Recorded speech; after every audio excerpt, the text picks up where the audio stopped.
In this video, we're going to be talking about the life affairs of Avicii. He was a Swedish DJ, remixer, and music producer, and we're going to talk about the reason for his untimely death. He was a well-loved sensation among fans. So what led him to the brink of death? What exactly was going on that ultimately became the cause of his death? The world-famous DJ Avicii was considered a musical genius at the top of his game when he died by suicide last year. Tim Bergling, aka Avicii, was born in Stockholm on 8 September 1989. He is the son of Claes Bergling, who ran an office supply business, and an actress named Anki Lidén.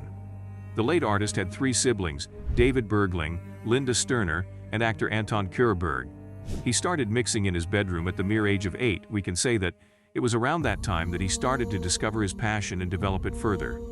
He was heavily inspired by his brother, who was also a DJ, and he began making music at the age of 16, teaching himself to use a pirated copy of FL Studio. In May 2007, Bergling signed on with the Dafitz Plays label. He was a member of the laid-back Luke forums, where he refined his craft and, at times, demonstrated his distinct deep house style. By 2009 to 2010, Bergling was a prolific producer and was releasing music incredibly quickly. His remixes during this period were Sound of Now, Muja, Ryu, and Even. Bergling explained that the name Avicii means the lowest level of Buddhist hell, and he chose the moniker because his real name was already used upon creating his MySpace page. Then, in 2010, Bergling released the hit song Seek Bromance, which reached the top 20 in several countries, including Belgium, France, the Netherlands, the United Kingdom, and Sweden. He also remixed Nadia Ali's classic single, Rapture. In 2011, Bergling's track, Fade into Darkness, was sampled by Leona Lewis on her single, Collide. The sampling was not accredited and led to controversy as Bergling attempted to block the single's release. The matter was resolved out of court, with Collide being made a joint release between Lewis and Bergling. In 2012, his collaboration track Sunshine with David Guetta was nominated for a Grammy Award under the category for Best Dance Recording. These give us an idea of Avicii's undeniable talent. In March 2013, Bergling announced and premiered new tracks from his forthcoming new album, which was named True, which was released in September that year during his main stage, which was set at Ultra Music Festival in Miami. The new tracks were experimental in nature and received some criticism. On 11 April 2013, Bergling released his new album promo mix on SoundCloud. It contained some songs from True and some of his non-album singles. It also contained some of his IDs such as Black and Blue and Enough is Enough, Don't Give Up on Us. In July 2014, Bergling told Rolling Stone that he had worked on 70 songs for his next album Stories, which would include collaborations with Jon Bon Jovi, Serj Tankian of System of a Down, Chris Martin, Wyclef Jean, and Matisyahu. Describing the album, Bergling said that it's going to be a lot more song-oriented. In June 2017, British singer Rita Ora debuted a semi-acoustic version of Lonely Together at a private event at Annabelle's in London. Lonely Together was later released as the second single from Avici. From 13 July to 2 August, Bergling shared 1-minute snippets on Instagram captioned, "New music coming very, very, very soon," with track titles as hashtags. Bergling uploaded teasers of each track from the EP online upon release. On 10 August 2017, Bergling released the 6-track EP Avici. Bergling said of the release, "I'm really excited to be back with music once again. It has been a long time since I released anything, and a long time since I was this excited over new music. My focus on this first EP of the album was to get a mix of new and old songs.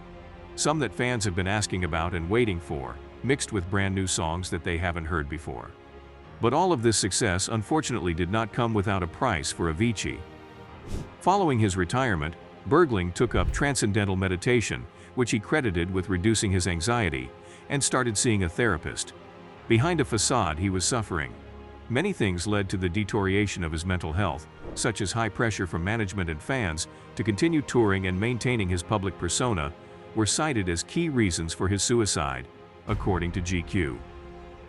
In a statement from the article, Bergling feared upsetting fans. He was sensitive to the flood of hate mail after cancelled gigs. His manager Arash Pournouri admitted that he knew of Bergling's anxieties, but refused to label them a problem of mental health.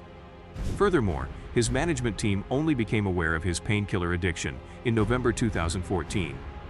They staged 2 interventions for him, neither of which were successful. Pornuri rescheduled many shows in order for Bergling to recover in Stockholm. Having discovered his client's alcohol issues earlier, Pornuri set out to forbid his promoters from offering him alcohol, clearing out his minibar, and focusing on his recovery. Problems worsened, however, when there were no crew to keep tabs on Bergling during his recuperation. Pornuri met with Bergling's father, Klaus, in 2014 to share concerns about Bergling's health. Details continue to emerge after Swedish DJ and producer Avicii passed away suddenly in Oman last month. April 20th. Real name Tim Bergling, the Grammy-nominated EDM star, was 28. The official cause of death is not currently known, but reports claim the star took his own life. His family has just said that he could not go on any longer about the following situation. Avicii's parents, 2 sisters and brother, went to Oman this week to repatriate his body and have issued 2 statements following his death. Though he was still making music at the time of his death, Avicii retired from playing live in August 2016 at the age of 26. On April 23rd, Bergling's family released their first statement, which basically read, "We would like to thank you for the support and the loving words about our son and brother. We are so grateful for everyone who loved Tim's music and have precious memories of his songs. Thank you for all the initiatives taken to honor Tim, with public gatherings, church bells ringing out his music, tributes at Coachella, and moments of silence around the world. We are grateful for the privacy during this difficult time. Our wish is that it continues that way." And furthermore, some more statements were given.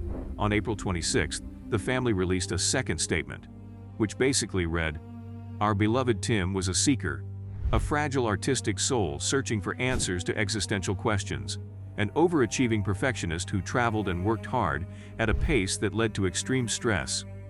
When he stopped touring, he wanted to find a balance in life to be happy and be able to do what he loved most, music. He really struggled with thoughts about meaning, life, happiness. He could not go on any longer. He wanted to find peace. Tim was not made for the business machine he found himself in. He was a sensitive guy who loved his fans but shunned the spotlight. Tim, you will forever be loved and sadly missed. The person you were and your music will keep your memory alive. We love you, your family." As reported by the CNN, 2 postmortems were carried out in this case, and the experts as well as the police can confirm that there is no criminal suspicion in the death. The original statement published at the announcement of Bergling's death read something along the lines, "It is with profound sorrow that we announce the loss of Tim Bergling, also known as Avicii. He was found dead in Muscat, Oman this Friday afternoon local time, April 20th. The family is devastated, and we ask everyone to please respect their need for privacy in this difficult time. No further statements will be given." Avicii was reportedly laid to rest in a private funeral in Sweden during June. The DJ was remembered by friends and family during the service, which was held in his native Stockholm. Close friend Jesse Waits posted a picture of the Order of Service program on Instagram. It featured the words, "Tim Bergling, 1989-2018, and was covered in musical notes. Thousands of fans at Coachella joined DJ Kygo to pay tribute to Avicii over the weekend. Avicii's music publisher, Sony ATV Music Publishing, has issued the following statement. "We are mourning the incredibly sad loss of an exceptionally creative talent who we have been honored and proud to represent as one of our songwriters for a number of years. Our thoughts are with his family at this time." The likes of Calvin Harris, Madonna, Skrillex, Deadmau5, David Guetta, Diplo, Steve Aoki, Dua Lipa, Marshmello, Liam Payne, Craig David, Charlie Puth and more have paid tribute to the late performer. Although it is incredibly hard to imagine what must be going on with his family, there is nothing much we can do except try to create a better environment for our artists so that they don't have to resort to such crude methods and end their lives. Don't forget to like this video and subscribe to our channel.